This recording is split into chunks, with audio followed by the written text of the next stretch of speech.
Qala Syekhul Imam Al-Alim Al-Allamah Hujjatul Islam wa Barakatul Anam Abu Hamid Muhammad bin Muhammad Al-Ghazali At-Tusi qaddasallahu ruhahu wa nawwara dharihahu, amin amin.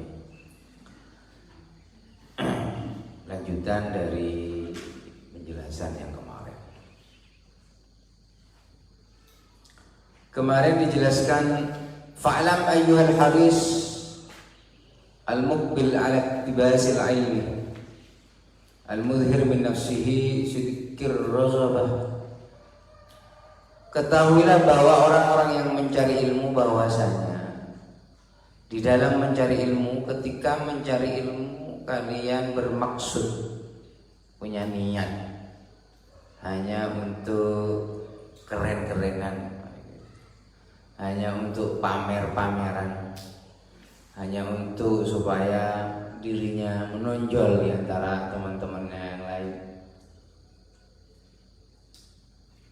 atau keinginannya hanya supaya agar orang bersimpati kepadanya, agar orang fan kepadanya, agar dia dibilang seorang yang alim, mengerti tentang agama.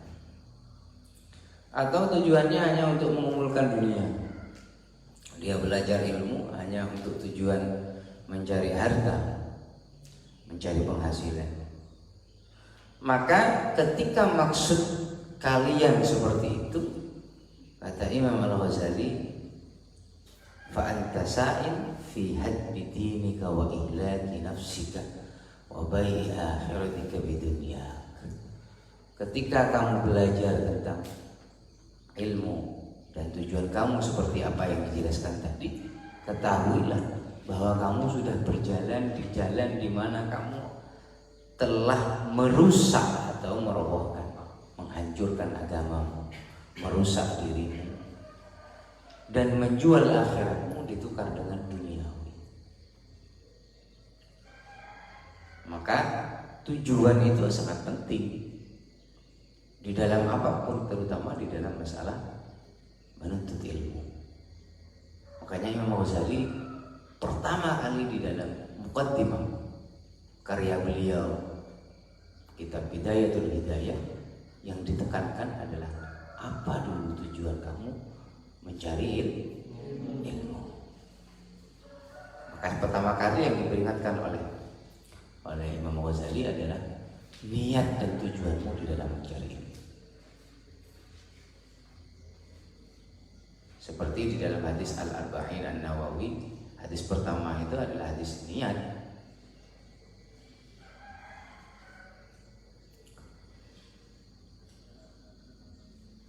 Innamal a'malu binniyat. Setiap amal itu bergantung kepada niat. Karena niat itu penting. Kalau niat kita salah, maka ya salah. Kalau niat kita benar, maka akhirnya akan benar.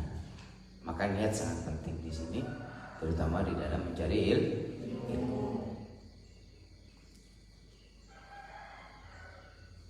Kata Imam Ghazali, ketika tujuan mencari ilmu itu adalah hanya kepentingan duniawi saja, hanya agar seperti keren-kerenan, supaya dibilang orang itu dia orang alim, supaya orang pada ngefan sama dia, maka kata Imam Ghazali, maka kamu sudah berjalan di mana jalan itulah yang kemudian merusak agamamu, menghancurkan agamamu, merusak dirimu, dan kamu telah menjual akhiratmu dengan dunia. Wasufatuka khasiratun wa tijaratuka ba'iratun.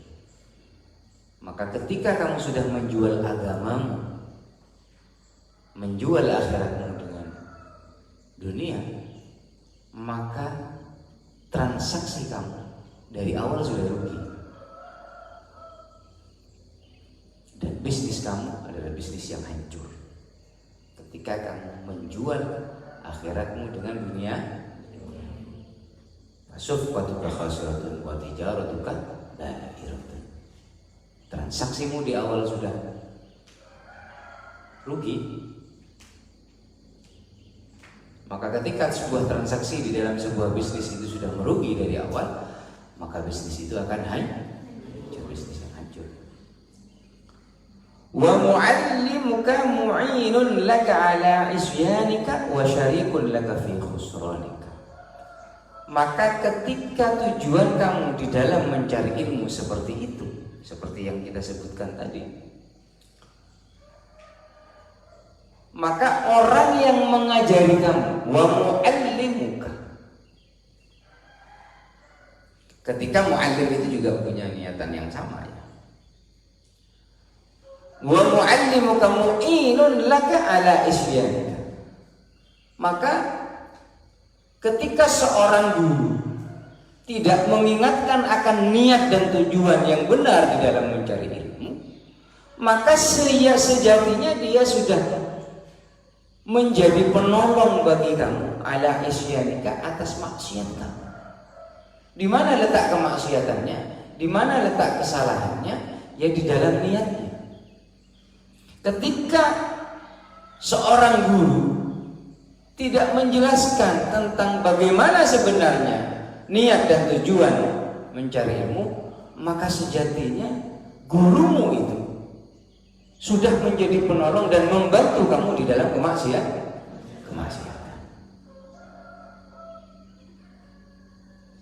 Wa syarikun laka fi khusranika, dan juga menjadi bagian partner di dalam kerugian kamu yang besar. Jadi sama-sama kena ini. Santrinya kena, kiainya kena, muridnya kena, gurunya kan. Ketika seorang talibul ilmi, seorang santri di dalam mencari ilmu niatnya sudah salah, kemudian guru yang mengajarinya tidak menjelaskan tentang bagaimana seharusnya niat di dalam mencari ilmu, maka sejatinya guru itu pun menjadi partner. Dia telah menolong kamu di dalam kemaksiatan dan menjadi partner atau teman kamu di dalam kerugianmu yang besar. Bahkan oleh Imam Ghazali di sini dicontohkan atau digambarkan, wa huwa kaba'i sayfin min qati' tariqin.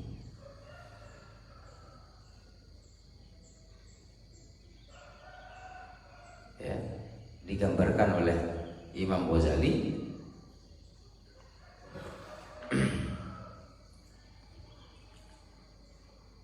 guru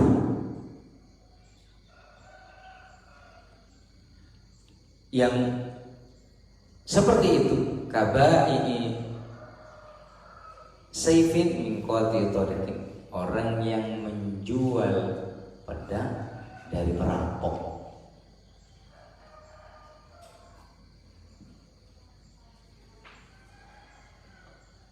Orang yang seperti itu diibaratkan oleh Imam Ghazali seperti penjual pedang dari orang yang dari perampok, dari begal. Kutoh torik atau kotik torik itu adalah begal.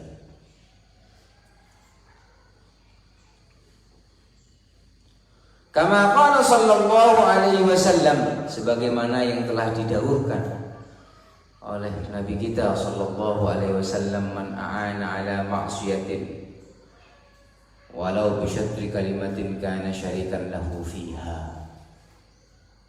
Barang siapa yang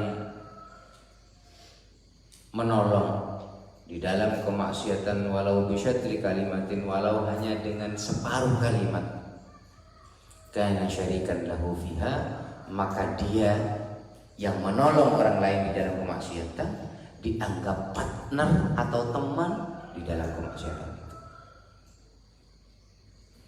Kamu yang menolong orang lain untuk bermaksiat,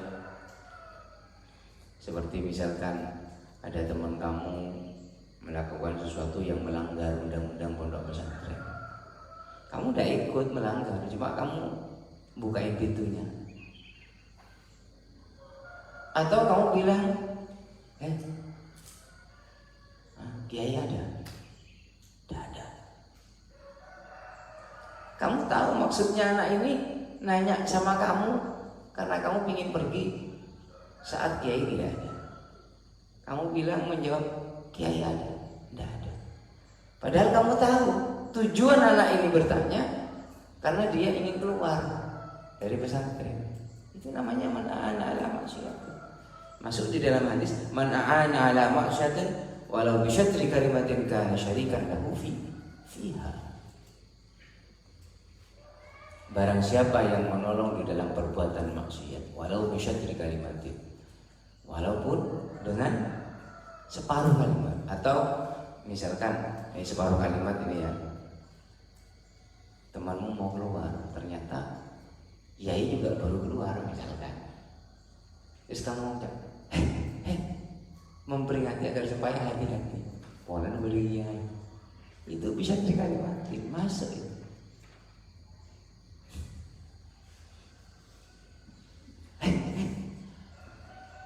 Bisa dikalimatin. Jadi walaupun kamu tidak melakukan pelanggaran seperti apa yang dilakukan teman kamu, dosanya sama. Aji saya kocak orang sekolah tak norok ngakan nangkana milo getah. Saya melanggar karuan. Ngakan nangkan ada kalau melanggar, saya tak melanggar, tetap terkena hukuman, tetap terkena dosanya, dosanya juga sama. Karena man-a'ana itu tadi. Sama dengan muallim, pengajar atau guru.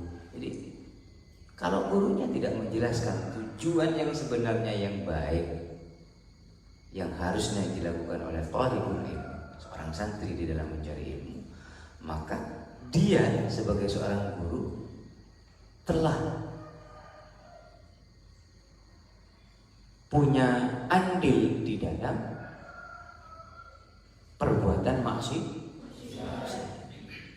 juga punya andil di dalam perbuatan maksiat. Dosanya sama. Dosanya sama. Bahkan kata Imam Ghazali, dia juga partner di dalam kerugian. Seperti orang yang menjual pedang dari begal atau perampok.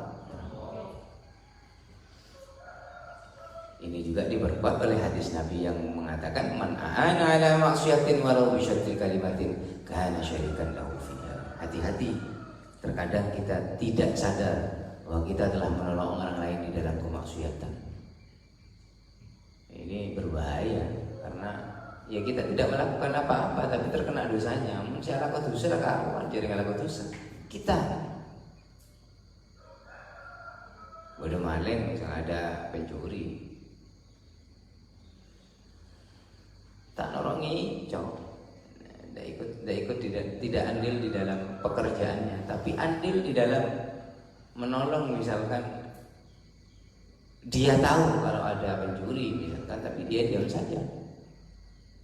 Dia tahu kalau tetangganya akan dicuri hartanya oleh seorang ini, tapi dia diam saja, tidak ngomong, tidak memberitahu akan terjadi hal seperti itu kepada tetangganya. Sama menahan ala maksiatin walau bi syatri kalimatin kana syarikan lahu fiha. Wa in kanat niyatuka wa qasduka bainaka wa bainallahi ta'ala min talabil ilmi al-hidayah duna mujarradir riwayah fa abshir. Kalau tadi Imam Ghazali pertama kali mengingatkan niat yang salah di dalam mencari ilmu, untuk selanjutnya Imam Ghazali menjelaskan tentang bagaimana sebenarnya niat yang benar dalam mencari ilmu dengan ibarat yang beliau jelaskan, wa in kanat niyatuka wa qasduka bainaka wa bainallahi ta'ala min talabil ilmi al-hidayah duna mujarradir riwayah fa abshir. Ketika tujuanmu di dalam mencari ilmu itu adalah mencari petunjuk dari Allah, fa abshir, maka berbahagialah. Fa innal malaikah tabsutu laka ajnihataha idza masyaita wa hitan al-bahri tastaghfir laka idza sa'aita.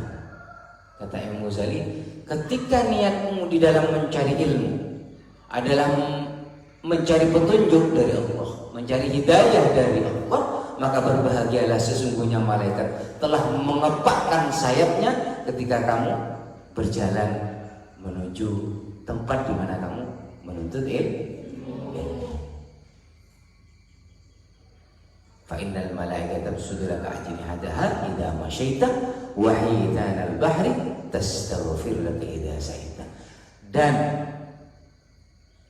ikan-ikan di laut, ikan-ikan di air, semuanya membaca istighfar kepadamu ketika kamu berjalan menuju tempat di mana kamu menuntut ilmu. Jadi selama kamu berada di pesantren, itu malaikat itu mengepakkan sayapnya, memberikan rahmat, menebarkan rahmat kepada kamu. Ketika niatmu benar. Ini bedanya kan di tujuan. Kalau pekerjaannya sama, mencari ilmu. Tapi karena beda tujuan, maka beda hasilnya.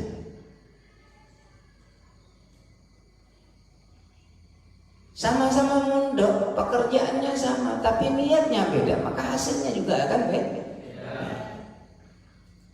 Tergantung kepada niat. Maka berhati-hatilah di dalam ini, jangan sampai kita merugi.